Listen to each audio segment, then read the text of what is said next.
Olá a todos, hoje nesta aula estaremos falando sobre algumas fontes alternativas de energia elétrica. A parte da energia elétrica, ela é muito importante para as nossas vidas, principalmente para o nosso desenvolvimento social e econômico. Porém, esse desenvolvimento sempre tem que ser de maneira sustentável, de tal modo que não venha comprometer o futuro do nosso planeta. Lembramos as formas convencionais que geram energia elétrica, que seriam a usina hidrelétrica, a termoelétrica e a nuclear, onde todas essas estão associadas com a seguinte situação. Pega-se uma energia cinética, proveniente de água ou de vapor, faz a turbina entrar em movimento, esta que por sua vez está acoplada a um gerador, e aí nós temos aí, devido ao movimento, a produção de energia elétrica. A usina hidrelétrica, a termoelétrica e a nuclear entrariam como técnicas convencionais para gerar energia elétrica. Sempre lembrando que a turbina está associada ao gerador. E importante ressaltar que a energia ela não é criada, ela não é destruída. Ela é apenas o quê? Transformada. Ok? O ponto alto desta aula será a parte de trabalho com fontes alternativas para nós gerarmos a energia elétrica.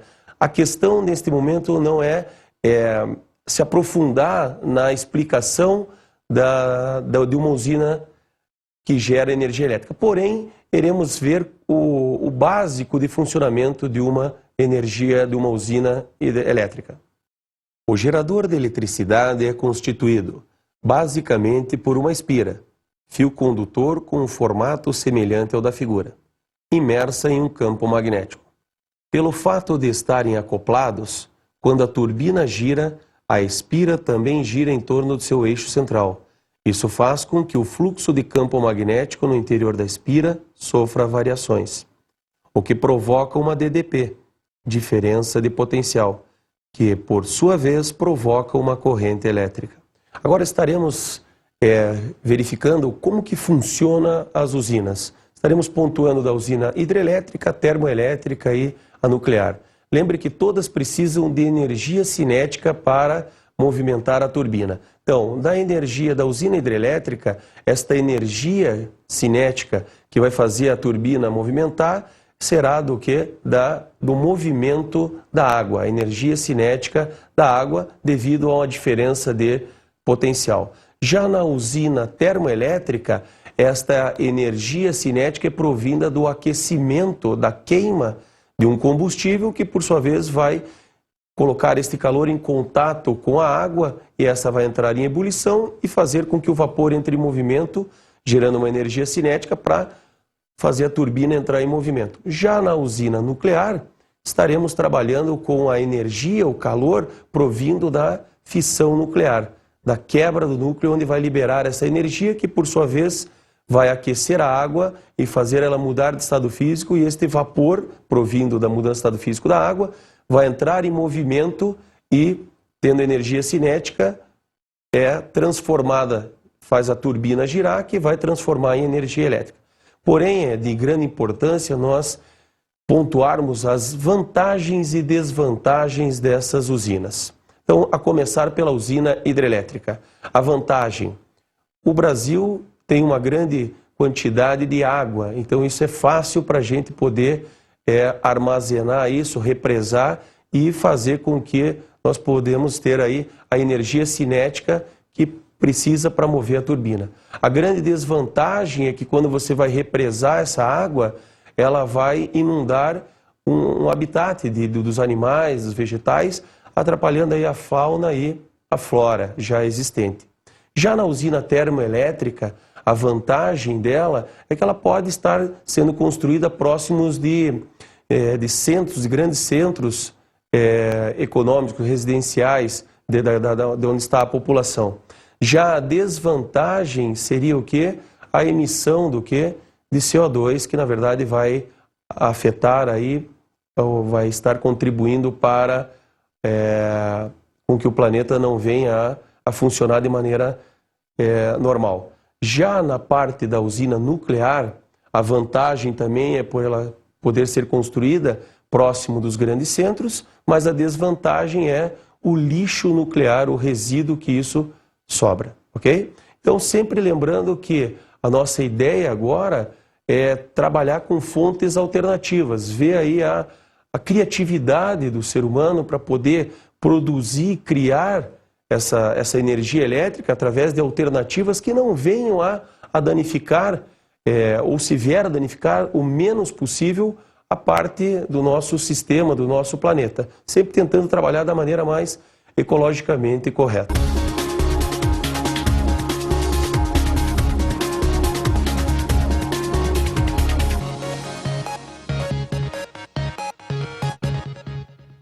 Agora estaremos fazendo o nosso estudo prático, nosso primeiro estudo prático, onde se vai vir a falar sobre a geração de energia elétrica a partir da biomassa. Então, o termo biomassa para nós refere-se como uma fonte orgânica, onde que através, seja de origem animal ou vegetal, que nós podemos pegar e transformar e fazer com que ela funcione como uma fonte de energia. Na biomassa, nós podemos ter ela biomassa sólida, líquida e gasosa. Então, agora estaremos pontuando exemplos para cada uma dessas. Então, começaremos com a biomassa sólida. Seria o bagaço da cana-de-açúcar, que é utilizado para produzir o álcool, né? Até o próprio álcool. Nessa nós trabalharíamos com o álcool sendo a biomassa, o quê? Líquida. Então, a biomassa sólida como o bagaço e o álcool que nós produzimos como a biomassa líquida. Um outro exemplo ainda para a biomassa sólida, poderíamos colocar a madeira. A madeira propriamente dita, a casca dessa madeira, a serragem proveniente do corte dessa madeira, então entram todos como tópicos da biomassa sólida. Biomassa líquida já foi colocado como um exemplo o álcool, podendo também colocar óleos vegetais, amendoim, dendê, são exemplos de óleos que nós utilizamos para gerar fonte de energia, né? E toda essa que eu vier explicar para você, seja ela sólida, líquida ou gasosa, a biomassa, ela sempre vai produzir alguma coisa que a gente vai poder o quê? Queimar para servir para nós como está sendo uma fonte de energia para girar aquela energia cinética lá que a gente precisa para a turbina, ok? E na biomassa gasosa, nós temos o biogás, proveniente do lixo ou de dejetos orgânicos das criações pecuárias. Sempre lembrando que todos esses exemplos que foram citados, tanto da biomassa sólida, líquida e gasosa, nós utilizamos desses materiais para queimar ele, para produzir calor, para esta energia ser utilizada para aquecer algo que, por sua vez, venha gerar para nós energia cinética. Então, a partir de agora, nós veremos alguns exemplos desses elementos citados que nós podemos pegar da biomassa para transformar em energia elétrica. Biomassa a partir de produtos agrícolas. Uma grande vantagem na utilização disso aí, dessa informação da biomassa através de produtos agrícolas para a energia elétrica. Porém, temos que ficar bem atentos nesse momento para a situação da produção do CO2 que vem a interferir no efeito estufa. Mas também, além do efeito estufa, nós temos que observar que as próprias plantas vão absorver esse CO2. Então nós temos que observar com que a emissão e a absorção ocorram em equilíbrio, não gerando um desequilíbrio tão grande que possa vir aí a produzir danos para o nosso planeta, né? Quando nós pegamos, por exemplo, na produção de álcool, né, que você vai ter aí a sobra, que vai ser uma biomassa, o bagaço da cana, que vai ser uma biomassa sólida, ou até mesmo o próprio álcool, né, onde que a gente vai moer a cana para a produção do álcool ou do açúcar, até o próprio álcool, por sua vez, que entra na categoria de biomassa líquida, quando forem queimados, vão produzir esse CO2. Então, a nossa preocupação deve ser muito racional agora, na parte de poder plantar essa cana. Nós temos que tomar muito cuidado para não ser de maneira irracional, onde a gente venha destruir as florestas nativas para o produto, para o plantio da cana. Pois o que isso vem a gerar para nós, né? você estará destruindo a mata nativa, o poder de absorção começa a diminuir, e em outro aspecto que nós vemos é o comprometimento do quê? Do solo, pois se continuarmos neste mesmo solo, sempre plantando cana, nós verificamos esse empobrecimento do solo. Então seria interessante a produção ser o quê? Alternada, né? Com outro tipo de planta que você venha poder plantar ali para poder fazer com que o solo venha a ter o quê? Um padrão normal, ok? Biomassa gasosa a partir do lixo urbano. Estima-se que cada pessoa produza 5 quilos de lixo por dia, conforme for o seu dia a dia. E nós temos que nos preocupar o que é feito com esse lixo, não só o termo se livrar dele, nós temos que nos preocupar com o que é feito. Existe só a coleta e o depósito em grandes lixões, que não tem regras sanitárias nenhuma, e existe a entrega deste lixo aos aterros sanitários, onde existe uma regra sanitária, onde vai ser feito o quê? Uma separação desse material, o que pode ser reciclado e a parte orgânica, ok?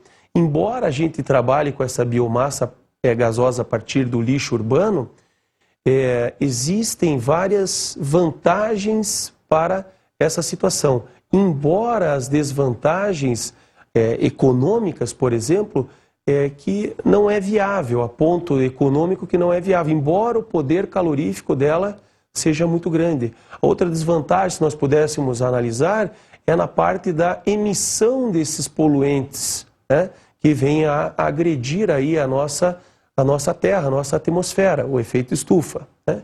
Então, pontuando essa situação, como que eles podem fazer para produzir isso aí? Porque uma vez esse lixo orgânico ele começa a entrar em decomposição, ele vai gerar para nós o quê?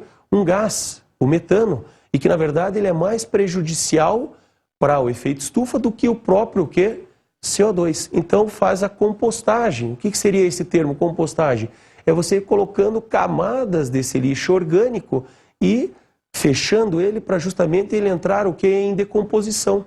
E aí você poderia aproveitar o quê? O gás que ele libera, que é o metano, e também o quê? O resíduo, porque esse resíduo, esta sobra, ela é utilizada para nós como o quê? Como fertilizante, como adubo.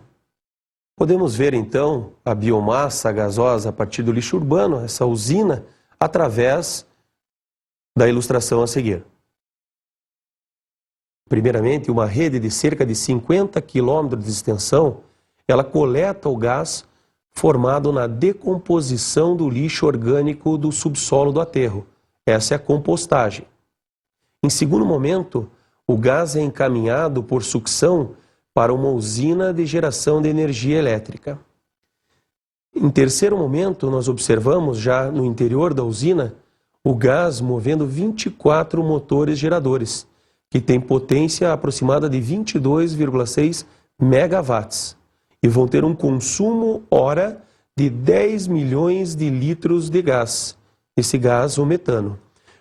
Onde nós observamos que a queima do metano é mais interessante liberar o CO2 do que o próprio metano. Já no quarto item, nós observamos a energia gerada pelos motores. Ela entra na rede de distribuição por meio de uma subestação instalada dentro do próprio aterro. Agora vamos ver a biomassa a partir da madeira. Em centros muito distantes, onde fica difícil você levar a energia elétrica, você pode construir nessas regiões termoelétricas, onde você vai utilizar aí a madeira e os seus derivados, né? Para isso, existem algumas situações que nós podemos plantar, algumas plantas, algumas árvores que são até exóticas, que não estão na nossa fauna brasileira, que seria aí o caso do pinus e do eucalipto, onde são sementes, são árvores que, na verdade, elas crescem com uma facilidade e são utilizadas justamente como biomassa, né, como combustível para a gente poder queimar e produzir aí, no ponto lá, no momento final, a energia elétrica. Como foi falado sobre o pinus e o eucalipto, que são matérias que alimentam a nossa indústria dos móveis, da celulose, do papel, nós temos que, em especial, nos preocupar aí com o pinus, devido ao seu crescimento muito rápido. E devido à semente dela, do pinus poder ser levada ao vento e cair na mata nativa. E aí ela começa a se proliferar muito rápido e vem estragar, vem gerar um desequilíbrio na nossa fauna nativa. Então, aí o técnico tem que entrar aí para fazer a manutenção, para voltar ao equilíbrio.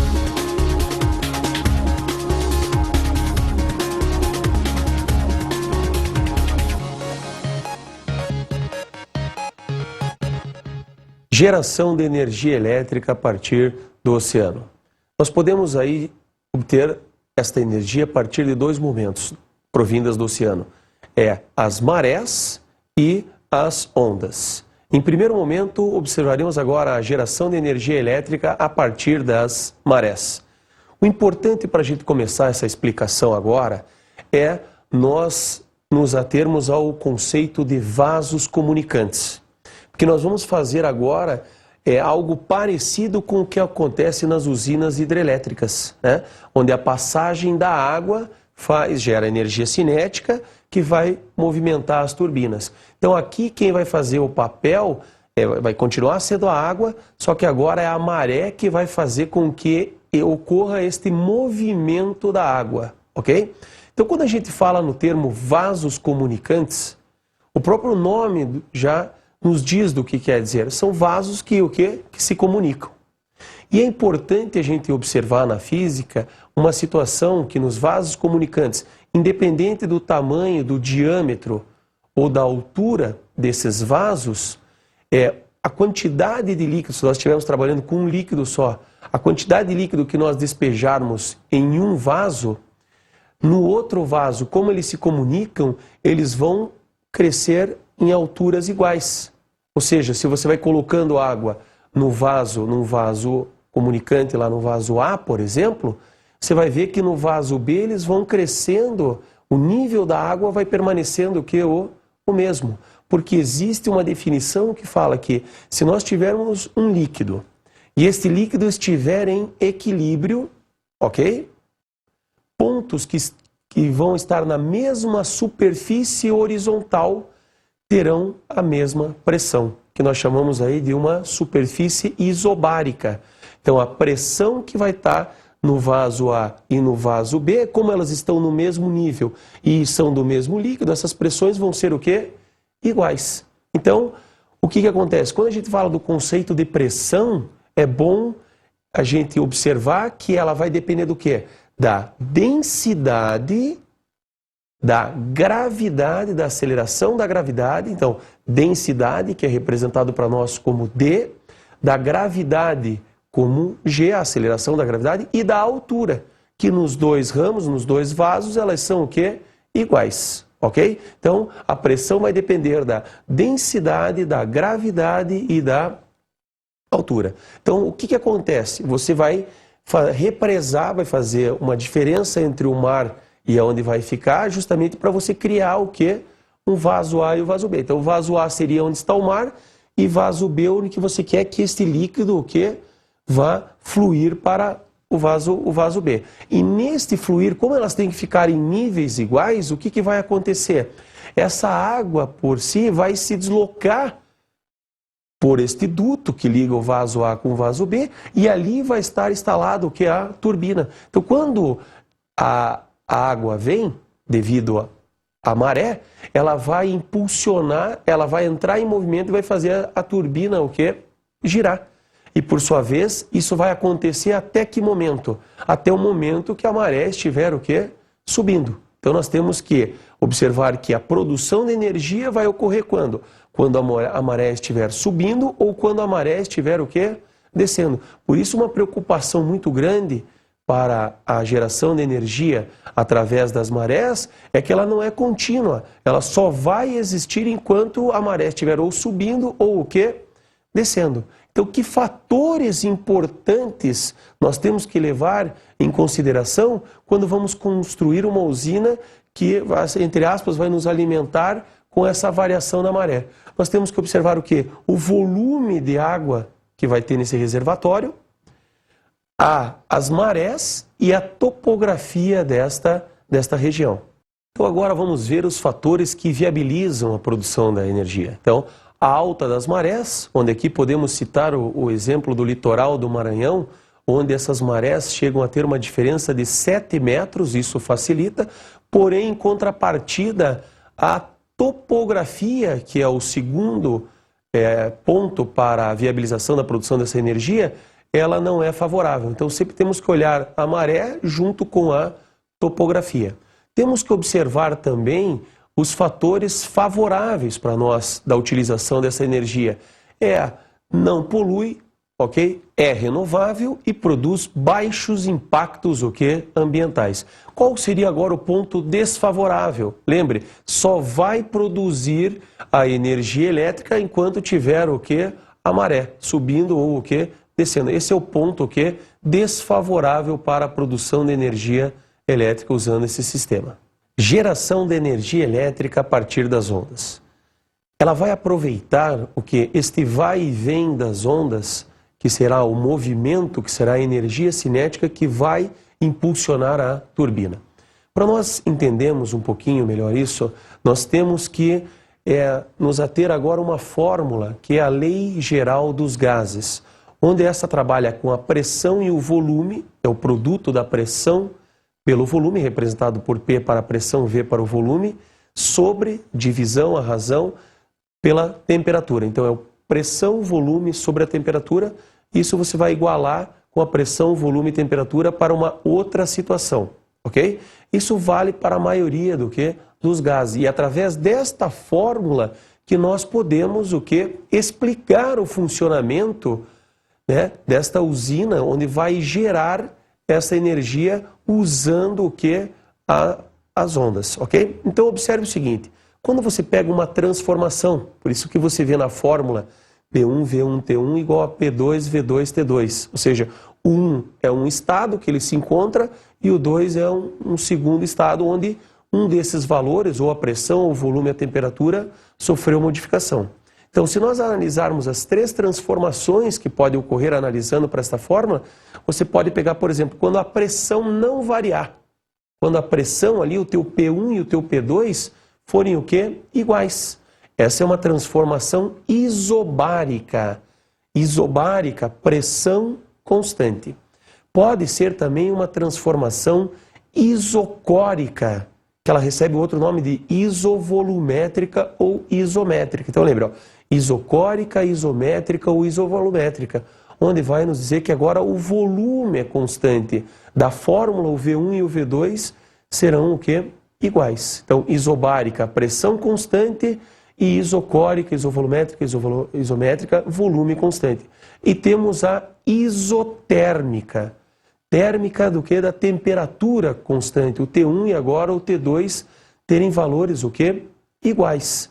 Então, para o nosso estudo agora, nós vamos usar o P1, V1, T1 igual a P2, V2, T2, que é a lei geral para os gases, só que nós vamos usar sem a temperatura. Por quê? Nós vamos considerar a temperatura constante, ou seja, nós estaremos realizando uma transformação isotérmica, ok? Então, o que acontece? Agora nós iremos para a ilustração, onde nós explicaremos a vocês o que acontece com o volume e com a pressão para ocorrer essa movimentação e poder gerar a turbina. Então vamos agora olhar a ilustração.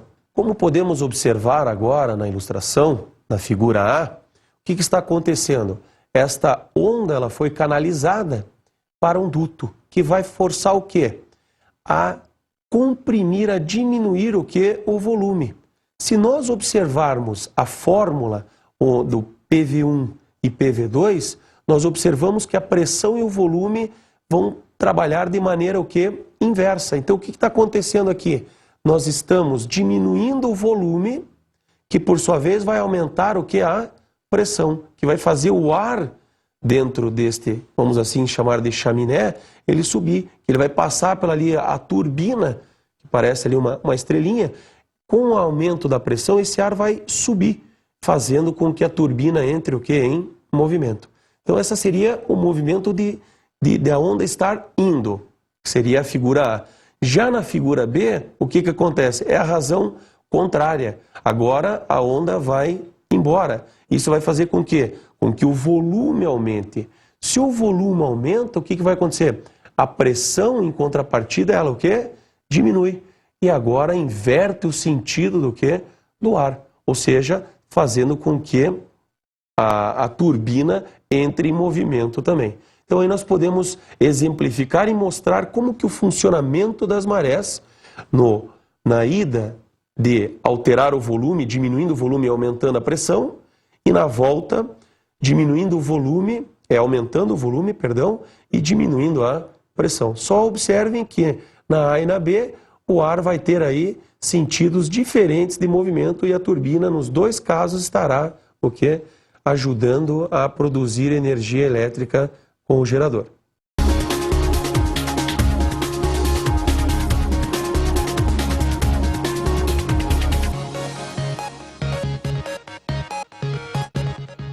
Geração de energia elétrica a partir dos ventos. Esse estudo agora, na verdade, fala sobre a usina eólica, onde nós vamos utilizar a energia cinética dos ventos, que vento é o ar em movimento, para movimentar as hélices e, por sua vez, o quê? Fazer o papel da turbina. Então agora é o movimento, é o ar em movimento que vai nos dar a energia cinética para ser transformada em energia elétrica. Vários pontos aqui são importantes a gente ressaltar. Primeiro, poderíamos colocar como uma desvantagem, que é o alto custo da implementação desta usina. Mas a vantagem dela é que ela não afeta o nosso sistema, o nosso planeta Terra. Ela não vai emitir gases, ela não vai inundar, como no caso da usina hidrelétrica, que você tem que represar. Da usina nuclear, você não vai produzir o lixo, ou seja, então ela é algo que nós devemos o quê? Prestar muita atenção e incentivar a construção dela, porque as vantagens se superam as desvantagens, principalmente na parte em que ela não vai trazer o quê? Poluentes para nosso planeta Terra. Agora observaremos um esquema onde vai mostrar, vai nos trazer valores que envolve toda essa parte da produção da energia através da energia eólica. Observamos a estimativa que a cada 1 kWh de energia elétrica produzida a partir de energia eólica traz uma economia anual de aproximadamente 1.000 litros de óleo diesel. Pensando em custos de operação e em emissão de CO2, conclui ser uma economia importante. Por isso, acredita-se que até 2020, aproximadamente 10% da energia elétrica produzida no planeta virá dos ventos. Porém, 3 problemas surgem da utilização de centrais eólicas: a poluição sonora, causada pelo ruído dos aerogeradores, a poluição visual e a falta de regularidade no fornecimento de energia devido a oscilações de velocidades dos ventos. Energia cinética dos ventos. Os aerogeradores, na verdade, eles necessitam da energia cinética dos ventos para fazer com que entre em movimento. Mas o que é essa energia cinética? De que fatores ela depende? Então nós vamos observar que a energia cinética ela vai depender da massa e da velocidade. Então observamos que quanto maior a massa, ou seja, quanto maior ar estiver passando por ali, maior vai ser a energia cinética. E temos que observar que também ele vai depender do que? Da velocidade. Mas a massa nos traz um outro conceito importante que nós podemos relacionar, que é o conceito da densidade. Onde a densidade, por sua vez, vai ser apresentada pelo quê? Pela fórmula, é a razão da massa pelo quê? Pelo volume. Então veja, se a energia cinética depende da massa e a massa está relacionada com a densidade, então nós temos que observar também a densidade do ar. Isso nos leva a observar uma situação importante, porque quanto mais alto nós estivermos, ou seja, maior a altitude, o que acontece? O ar começa a ficar mais o quê? Rarefeito, ou seja, menor quantidade de ar. Menor quantidade de ar, menor massa. Menos massa, menos energia cinética para ser transformada em energia elétrica. Assim, no que diz respeito à massa, e considerando uma mesma velocidade dos ventos, regiões ao nível do mar tendem a oferecer melhores condições para a instalação de fazendas eólicas. Influência da temperatura. Pegando um conceito da termologia para a temperatura, observamos que lá encontra-se a seguinte definição: é o grau de agitação térmica das moléculas. Então, esta temperatura vai vir influenciar aonde? No volume. Então, o que acontece? Em regiões mais quentes, a temperatura, por sua vez, é maior. Isso faz com que o volume fique o quê? Maior. Se nós observarmos a fórmula da densidade, onde relaciona a massa sobre volume, um aumento do volume produz o quê? Uma diminuição da densidade. Então, temos que observar que elas são grandezas o quê? Inversamente proporcionais. Então, o aumento da temperatura relaciona um aumento de volume que, por sua vez, diminui a densidade. Que, por sua vez, vai estar atrelado o quê? A massa, a quantidade de ar, ou seja, a quantidade de ar por metro cúbico. Ou seja, a massa de ar que tem naquele determinado volume, naquela determinada região. E você vê que tendo menos massa, já me leva a entender que eu vou ter o que? Menos energia cinética. Por sua vez, menos energia para ser transformada na forma de energia elétrica. Então você observa que a temperatura, ela influencia para você poder, onde você vai instalar esta geradora de energia elétrica proveniente da energia eólica. Então o que nós observamos? Que em lugares quentes, você vai ter um volume maior, uma densidade menor, ou seja, menos massa. Já em contrapartida, nos lugares mais frios, onde a temperatura vai ser menor, o que vai acontecer? Menos agitação. As moléculas vão estar o quê? Mais próximas. Então, o volume menor, o que a gente tem? Como é inversamente proporcional à densidade, a densidade vai ser o quê? Maior. Em contrapartida, eu vou ter o quê? Mais massa, maior quantidade de matéria por metro o quê? Cúbico. Se eu vou ter mais massa, lembre, eu vou ter mais energia cinética. E tendo mais energia cinética, eu consigo gerar mais energia o quê? Elétrica. Influência da velocidade do ar. Observamos que a velocidade ela está contida como item importante para o cálculo da energia cinética. Então, quanto maior a velocidade do ar, maior será a energia cinética. Isso nós podemos observar nas altas altitudes, onde nas elevadas altitudes nós temos uma velocidade do ar maior. Mas em contrapartida, há menos quantidade de ar, ou seja, menos massa. O que acontece é que a velocidade consegue contrapor essa diminuição da massa e aumentar e ser mais o que? Eficiente, ou seja, você ter uma energia cinética maior, mesmo tendo menos massa. A velocidade ela sobrepõe, porque você pode olhar na forma que a massa está elevado a expoente 1 e a velocidade elevada a expoente ao quadrado. Então, quanto maior a velocidade, maior vai ser a energia cinética, mesmo que a massa seja o que? Menor. Concluindo, observamos que o melhor lugar para a instalação desta usina seria nas regiões baixas, ou seja, ao nível do mar, que tenha locais com velocidade de vento igual ou superior a 6 metros por segundo.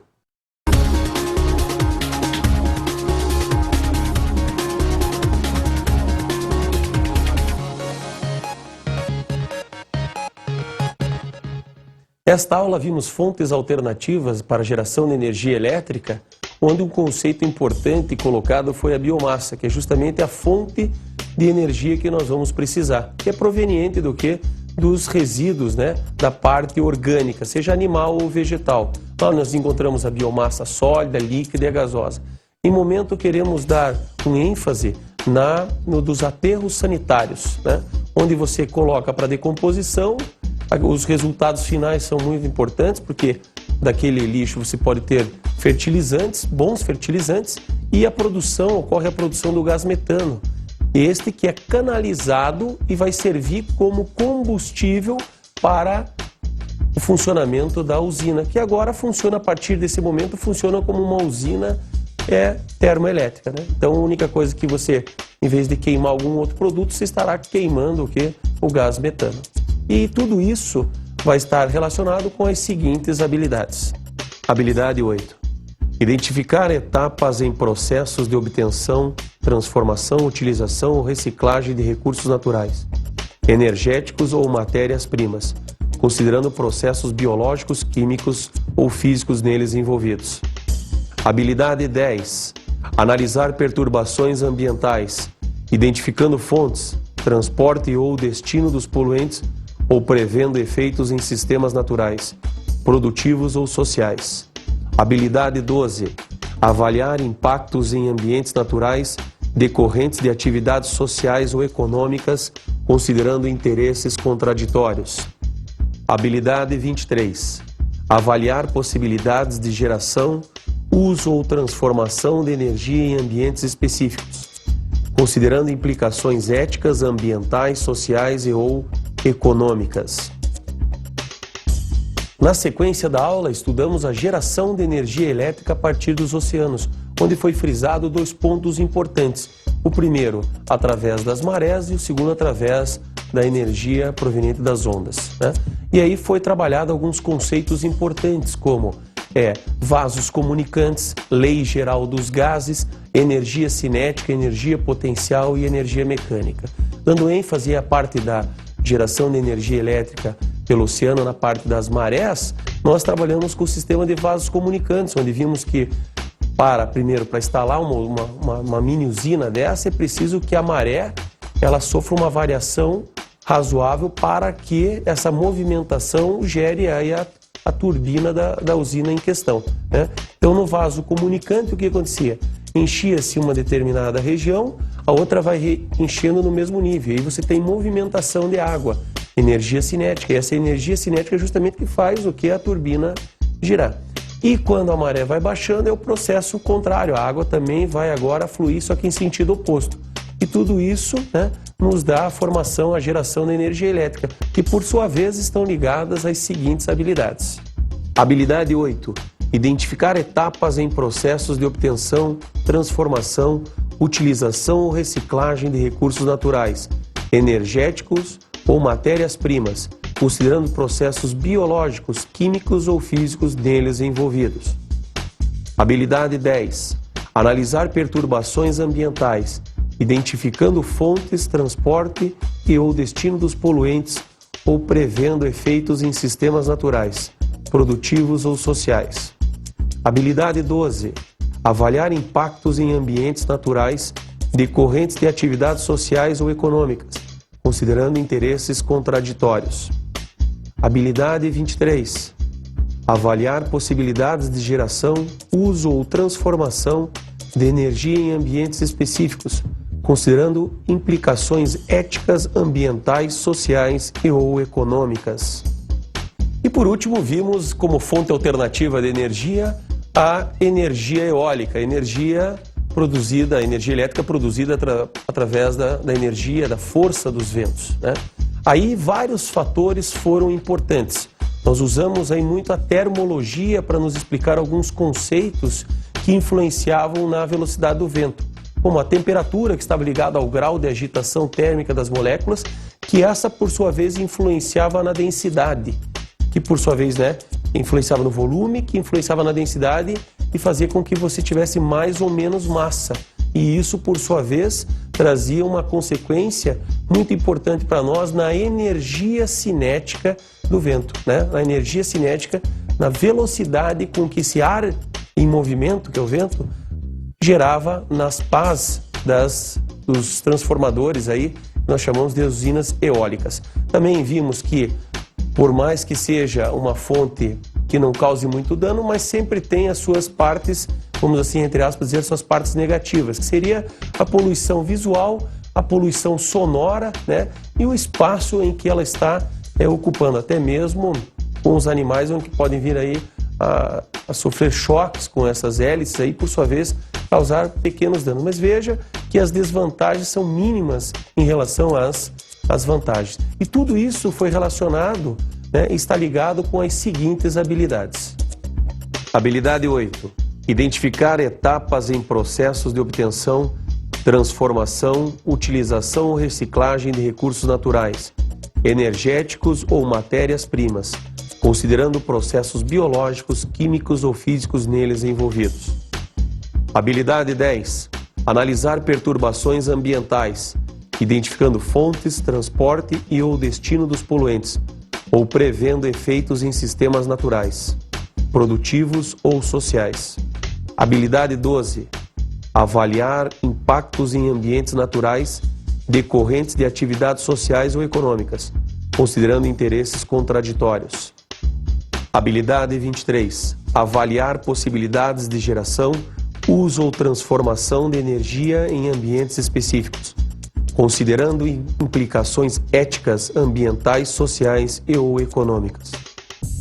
Nesta aula podemos ver as fontes alternativas de energia, né? Observamos que existe algo mais além das usinas tradicionais, vamos assim colocar, né? Que seria a hidrelétrica, a termoelétrica e a nuclear. E esperamos que essas fontes alternativas venham cada vez mais estar presentes em nossas vidas. Porque aí você viu que a gente pode utilizar a biomassa, seja ela sólida, líquida, gasosa, a força dos oceanos que está aí, né? Podemos ver as marés, as ondas, o próprio vento, ar em movimento, que é um fenômeno da natureza, todos esses aí propiciando para a gente o que? A geração de energia, né? A transformação para energia elétrica. E a gente sempre espera que novas fontes venham a surgir aí no futuro próximo para estar facilitando e usando sempre menos os aspectos negativos, sempre se sobrepondo aos aspectos positivos da situação, ou seja, mais vantagens do que desvantagens.